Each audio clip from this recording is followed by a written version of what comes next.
आप सभी को झारखंड नोटबुक के साइंस प्रोग्राम में हार्दिक स्वागत है। आज के सेशन की शुरुआत करते हैं कल के अभ्यास प्रश्न से। कल के सेशन में हम लोग 5 क्वेश्चंस के डिस्कस किए थे और सबसे अंत में आपको एक अभ्यास प्रश्न दिया गया था जिसका आंसर आपको कमेंट बॉक्स में कमेंट करके देना था। बहुत सारे विद्यार्थियों ने उसका आंसर सही दिए हैं। चलिए हम लोग इसका डिस्कशन से आज की सेशन की शुरुआत करते हैं। तो क्वेश्चन क्या था कि उस घटना का नाम क्या है जो प्रकाश के बिखरने से उत्पन्न होती है, जिसके कारण जो होती है पर्वत की चोटियां सूर्योदय और सूर्यास्त के समय, सूर्यास्त के आसपास जो है किस रंग की दिखाई देती है, गुलाबी या नारंगी रंग प्राप्त कर लेती है। 4 ऑप्शन आपको दिया गया था। पहला था ब्रिलॉइन प्रकीर्णन, ऑप्शन बी था circle of confusion, option C था एल्पेनगोलो और ऑप्शन डी था बैरल डिस्टोर्शन। तो इस क्वेश्चन का सही आंसर हो जाएगा एल्पेनगोलो। तो हम लोग समझ लेंगे एल्पेनगोलो की परिघटना क्या है।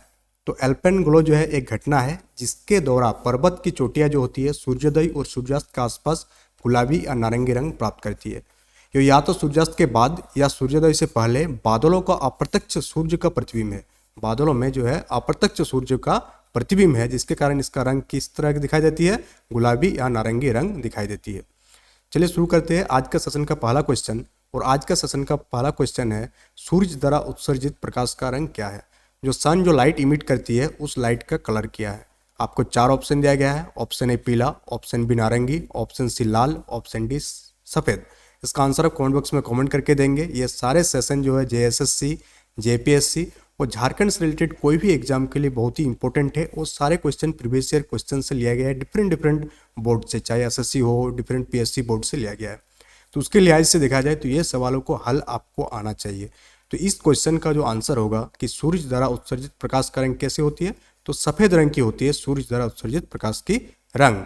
इसका अगर आप देखेंगे एनालिसिस तो सूर्य द्वारा प्रकाश जो होती है वो सफेद होती है और उसी सफेद प्रकाश में जो है डिफरेंट कलर का एक मिक्सचर होती है जिसे हम लोग याद कर सकते हैं VIBGYOR फॉर्मूला से। इसके अकॉर्डिंग क्या होती है, सूर्य प्रकाश में कितनी रंग पाई जाती है अगर पूछा जाए तो सूर्य प्रकाश में टोटल 7 रंग पाई जाती है। वह 7 रंग कौन कौन से है। पहला हो गया वायलट, आई से इंडिगो, बी से ब्लू, जी से ग्रीन, वाई से येलो, ओ से ऑरेंज और आर से रेड। इसको हम लोग कैसे प्राप्त करते हैं, जब कोई भी प्रिज्म ले लेंगे और प्रिज्म से हम लोग सनलाइट पास करेंगे तो प्रिज्म के बाद जो प्रकाश की पट्टी बनेगी वो 7 रंगों की बनेगी, जिसे हम लोग इस कोड से याद करते हैं। यानी इंद्रधनुष में भी 7 रंग पाई जाती है। चलिए बढ़ते हैं आज के सेशन का नेक्स्ट क्वेश्चन की ओर। और आज के सेशन का नेक्स्ट क्वेश्चन है कि एक दूसरे से 120 डिग्री की ओर झुकाव वाले 2 दर्पणों द्वारा बनाई गई छवियों की कुल संख्या क्या है। यानी कि अगर हम लोग 2 दर्पण रख देंगे, इस टाइप से एक दर्पण और दूसरा यहाँ एक दर्पण रख देंगे, कितना डिग्री एंगल पर, 120 डिग्री एंगल पर रख देंगे, तो जो प्रतिबिंब बनेगी टोटल नंबर ऑफ इमेजेस कितना होगी, दर्पण में छवि की संख्या कितनी होगी। तो इसका आंसर आप देंगे ऑप्शन ए है 1, option B 2, option C 4 and option D 3। इसका आंसर देने के लिए आपको एक फॉर्मूला की याद रखना होगा, यानी कि नंबर ऑफ इमेजेस जो होगी एन बराबर क्या हो जाएगी, उसको याद रखने के लिए आपको 360 डिग्री बाई थीटा -1। यानी इस फॉर्मूला से आप बता सकते हैं कि कितनी छवि की निर्माण होगी। तो 360 डिग्री रखेंगे आप, या थीटा की मान आपका दिया गया है कितना 120 डिग्री, यहाँ पर आप 120 डिग्री रखेंगे -1। इसको आप काटेंगे तो 3 हो जाएगा आपका। तो 3 - 1 यानी कि बनने वाले प्रतिबिंब की संख्या, छवि की संख्या कितनी हो जाएगी, 2 हो जाएगी। कितनी हो जाएगी, 2। तो इस क्वेश्चन का सही आंसर हो जाएगा 2। चलिए बढ़ते हैं नेक्स्ट सवाल की ओर। आज का सेशन का नेक्स्ट क्वेश्चन है कि निम्नलिखित में से किसका अपवर्तक सूचकांक क्राउन ग्लास के सबसे करीब है। यानी हम लोग को जो क्राउन ग्लास होती है उसका जो रेफ्रेक्टिव इंडेक्स है उसके बराबर इन चारों में से किसका है। तो ऑप्शन ए है कनाडा ब्लॉसम, ऑप्शन बी नीलम, ऑप्शन सी हीरा और ऑप्शन डी रूबी।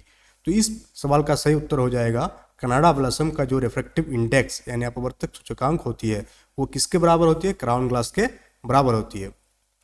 इसका विश्लेषण को आप देखेंगे कि क्राउन ग्लास का जो रिफ्रैक्टिव इंडेक्स होती है 1.55 होती है और उसी के आसपास लगभग किसका होती है, कनाडा ब्लॉसम की भी होती है। इसलिए इस प्रश्न का उत्तर जो है क्या होगा, कनाडा ब्लॉसम होगा। चलिए बढ़ते हैं नेक्स्ट सवाल की ओर। आज का सेशन का नेक्स्ट क्वेश्चन है कि प्रकाश किरणों के अपने मूल पथ से विचलन की घटना जब वे एक माध्यम से दूसरे माध्यम में जाती है तो क्या कहलाती है। यानी प्रकाश की किरण जब उसका मूल पथ में क्या होती है, विचलन होती है, कब होती है, जब वो एक माध्यम से दूसरे माध्यम में जाती है। आप यहाँ देखेंगे यहाँ एयर है और इसको मान लेते हैं हम लोग कांच है। तो प्रकाश जब हवा से कांच में प्रवेश करेगी, या यहाँ कांच है, कांच से हवा में प्रवेश करेगी, तो उसका जो मूल पथ है, मेन डायरेक्शन है, उससे उसका डेविएशन होगा। तो इस घटना को क्या कहते हैं। आपके पास 4 ऑप्शन है। ऑप्शन ए ऑब्स्ट्रक्शन, रुकावट, ऑप्शन बी परावर्तन, ऑप्शन सी विवर्तन और ऑप्शन डी अपवर्तन। तो इस घटना को जो नाम है वो क्या है? अपवर्तन। क्या बोलते हैं इसको? अपवर्तन कहते हैं हम लोग देख लेंगे इसका विश्लेषण को, यानी कि प्रकाश के अपवर्तन क्या है।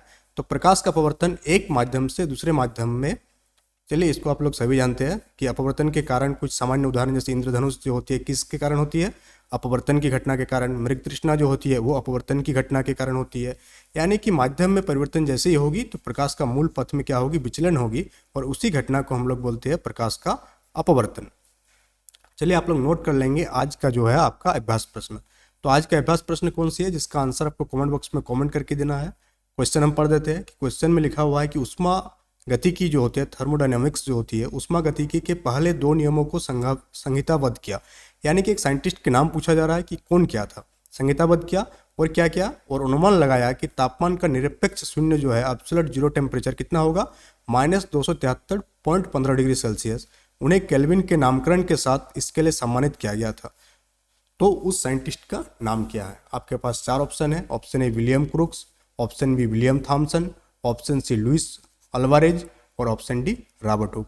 तो इस सवाल का उत्तर आप कमेंट बॉक्स में कमेंट करके देंगे। चैनल को आप ज्वाइन करेंगे और आगे आने वाले सेशन में हम लोग बात करेंगे बहुत सारे नए नए चीज़ों के बारे में, नए नए क्वेश्चंस के बारे में। तब तक जो है आप अपना पढ़ाई जारी रखिएगा। That's all for today. Thank you and जोहार झारखंड।